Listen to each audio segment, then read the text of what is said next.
So, hello mga kababayan. Wala dapat pero walang sounds kasi may background. Ganyan lang. Para ma-explore natin ang Taiwan. Doraemon. Yay! Hi!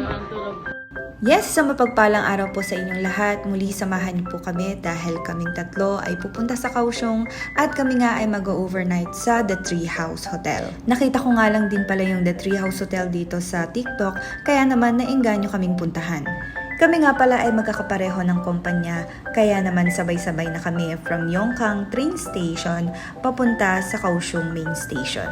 At nandito na nga kami sa Kaohsiung Main Station. Pero bago kami mag-check-in sa The Tree House Hotel, ay maghahanap muna kami ng makakainan dahil pare-pareho kaming hindi pa nag-umagahan.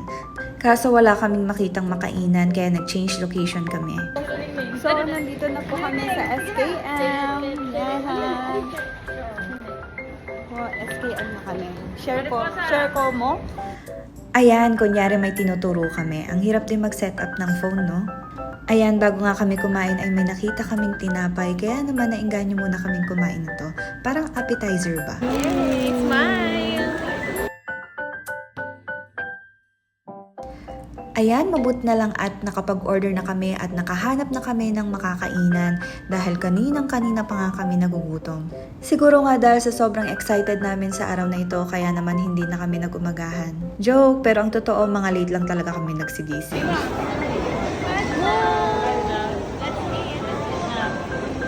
Ayan, kitang-kita nyo naman sa mga mukha nila kung gaano rin sila kagutom. Kaya naman excited na kaming kumain. So tara, mangan tamo, mangan tayon sa Ilocano, mangan. Pagkatapos nga namin kumain ay dumiretso na kami sa net para mamili ng isusuot ko pang swimming doon sa hotel na aming tutuluyan. Yes, you heard it right. Meron pong pool sa hotel na aming tutuluyan. So ayan, nakabili na ako.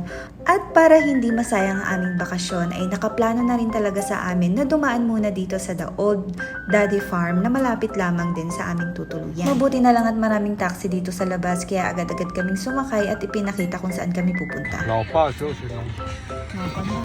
Fast forward, nandito na nga kami sa The Old Daddy Farm. At sa tabi pala nito ay meron ding pasyalan. Napuntahan ko na yun dati pero nakalimutan ko kung anong pangalan. Pag-akyat nga namin ay bumungad sa amin ng napakaraming tao at hindi ko nga alam kung saan kami uupo nito. Kaya naman naghanap-hanap kami kung saan kami pwedeng umupo.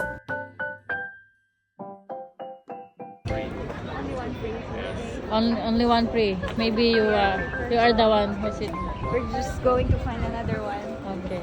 Sa wakas, nakahanap na kami ng aming uupuan, kaya naman nag-order na kami ng aming inumin at kakanin.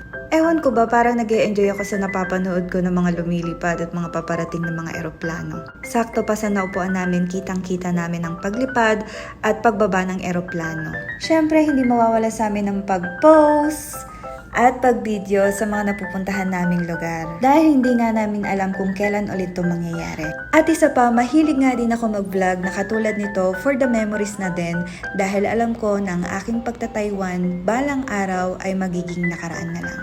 Oops, no dramas. Kailan kaya ulit ako makakasakay ng eroplano? Well, let's see. And I'm so excited because I know that God has a better plan for us. Basta't magtiwala lang tayo sa Kanya.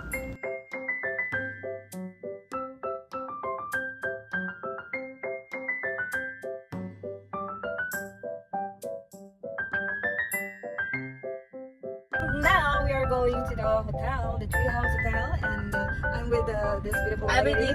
Yeah, ang ligayang buhay ko. And with Madam Braming, double brag with a nose. And me.